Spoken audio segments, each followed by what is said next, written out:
Hello, in this video I'm going to cover JavaScript event. By the end of this video you should be able to add a JavaScript event to an HTML using its attribute or assigning an event very similar to what you do when you add a method to an object. So we go through HTML attribute and DOM properties to add an event to an element in your HTML page. Okay, let's start by adding two links, and those two links I will add the HTML attributes. I use the HTML attribute to assign an event. So I will have a link. Which simply the label is link 1, and I'll create another one, and I'll make this one link 2. And what I'm going to do is this. The very first thing is I want to add an event to the very first anchor tag that I have here. So one of the attributes you can use with the HTML element is called onClick. So simply with onClick, as I showed before on the very first video, you can write the JavaScript code as its value. So in this case, I'm going to say alert 1, 2, 3. So when I save this, simply you can see both of these links. So if I click on this one, it simply has to bring the alert box, right?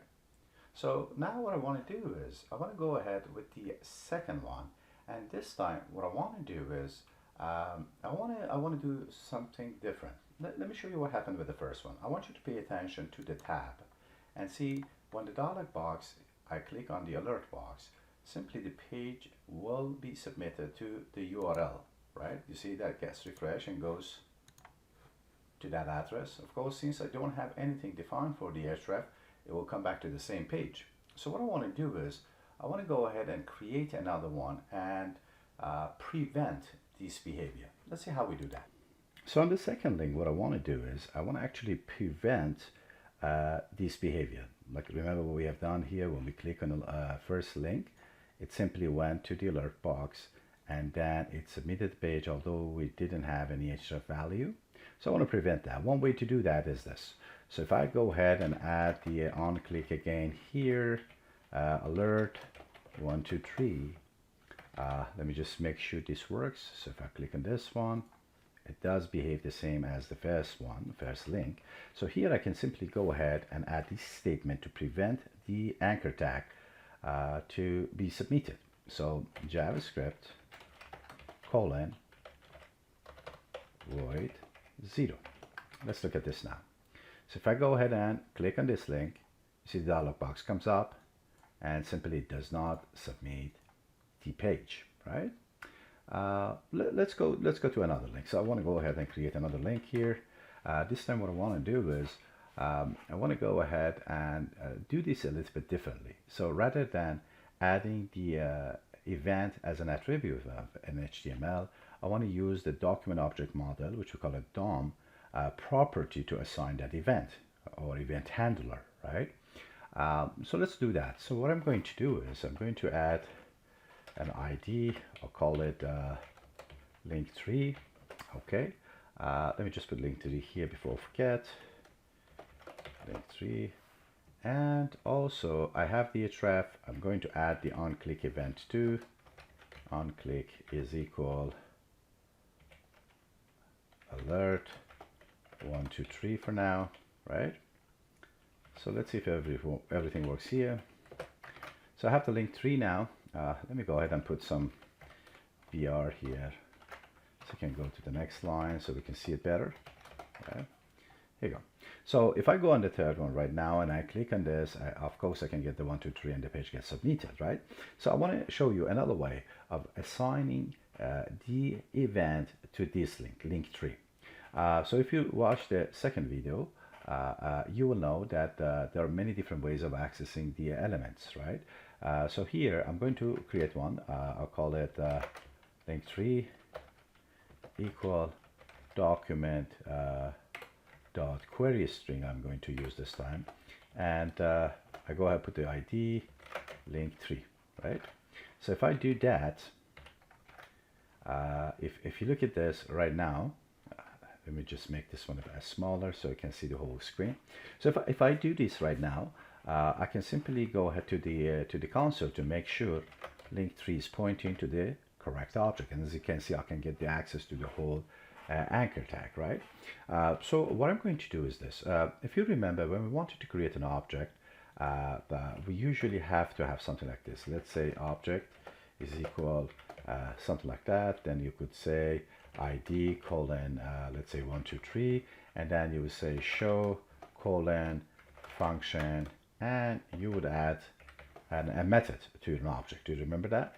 So we do almost the same thing here as well. So what we do is we simply go ahead and add the information into a link, or because that is an object too, right?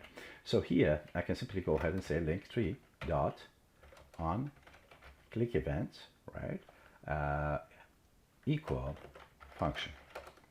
So I'm assigning a function to the on click event of these elements, right?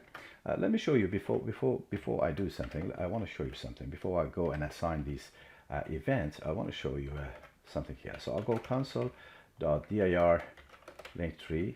dir list is simply describe the whole variable or the object, so I can see what is in there, right? So if you look at this, there are so many attributes attached to this element, right? And simply there is so many things. Like if you look at this, look at that, on copy, on cut, on paste, on abort, on blur, on cancel, on play, and many others, right? Especially on click, as you can see, I've already assigned a function to it, right? Or it was assigned a function. I'm going to assign that one. I'm going to overwrite that one as well, right? So all of those can be created by you now. Let's go ahead and create this. So I'm going to here and simply we'll go and say alert 1 2 3. Let's see what happens.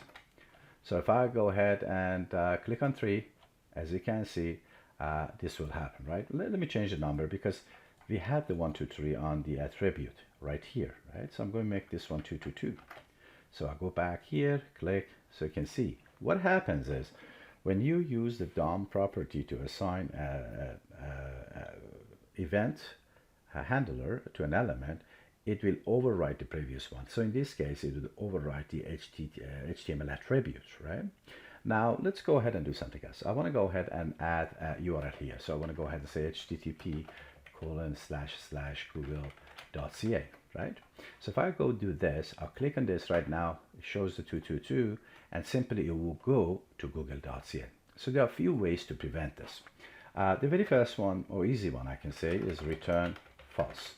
So if I do this and I click on link, it shows the 222, but it does not submit the page, right? The other way around it is this. Every single time that you assign a function, an event function to an element, you will receive an event parameter to your function, meaning this event parameter is about everything about this object that you're dealing with. Let me do console.log so you understand it better. So if I do console.dir and just put the event in there, see what is the value we get, right? So if I click here, okay, let me just put the return false, so we can keep the page on the same place. So I'll go here, click, and then here it is. Look at this. So the event has everything as an event can occur for the current element. In this case is the anchor tag with the ID of link 3, right? So what I can do is there's so many functions or methods that are coming with this object as well. So one of the things I can do is I can go ahead and say event dot prevent default. So if you do this, as a matter of fact, you don't need this anymore. You say prevent the default attribute of these elements. So if I go click here, I get this one, but the page will not be submitted. Okay, so we've done that. Now what I want to do is I want to go ahead and actually send this to another page. So if you remember, by default it should go to google.ca, right? So by default it should go to google.ca. I want to go ahead and change this. So what I can do is I'm gonna stop the alert for now. I'll go and do this. I would say window dot location is equal http yahoo.ca. Let's see how that works, right? So now what happened is if I go back to the page, click on 3, right, it simply sends you to Yahoo page, right? Let me see if I had any error here. Policy sandbox. Okay, that's Yahoo errors. It's not us. So what happened is this. So when you click on this link, it simply comes to this function. It prevents the default, and it changes the window location with the URL you want. So in that case, you're actually changing the href from google.ca to yahoo.ca. Okay. Let me show you another one. Here, I'm going to remove the href for now, and I go ahead and create another attribute. We call it dataset, right? So I call it data URL, and I'll make the data URL is equal HTTP. Let's call it HTTPS facebook.com, right? So I have an attribute in my HTML which carries the URL I want to send the user to. It's not a part of the href, so it's part of the data set. So I want to show you how you can actually access the data set now in order to use that URL and redirect the user to another page. So let's go ahead and see how that works, right? So if I come over here and comment this for now, I'm going to do console.log this. Now, what is this? If you remember, when we have an object and we use this keyword, it always refers to the current object. So in this case, this is actually a link tree. With the word this, I can access any attribute of this element. So one of the things I can do is, for instance, I can go ahead and say, okay, you know what? Give me this ID. Okay. So if I go ahead and show you the value here, as soon as I click, you see this is the ID of that value. So if I want to go ahead and get the dataset value, I have to use dataset dot, and then in that case was URL. Let me just print this, see if we can get the right value. So if I go here, click on link tree, you can see I can get that URL. Okay, so this is very nice. And what I can do is I can simply use that dataset URL and change the location of the window. But I want to make this one a little bit fun. So what I want to do is I want to go ahead and add a checkbox here. And I want to go ahead and say the ID is must be checked, right? This means when somebody click on that anchor tag, and if they do not check this checkbox, I will not send them to that URL, and I give them an error message like, hey, you have to check this checkbox. Otherwise, I will send them to the other page. Okay, let's go ahead and code that. So what I'm going to do is this. Of course, I need to have access to that element too, right? Usually we define our variables at the top, so they're more organized. We can see them all in one place, and we don't define this variable right in the middle of our code, right? It's just part of the good practice. Okay, let's go ahead and say I want to have a checkbox, and this time I'm going to use get element by ID, and I'll say must be checked, right? That's the ID of that checkbox. So if you look at this, I already have the checkbox. So if they do click here, if they check this checkbox and click on the link tree, it should take them to whatever is the data URL.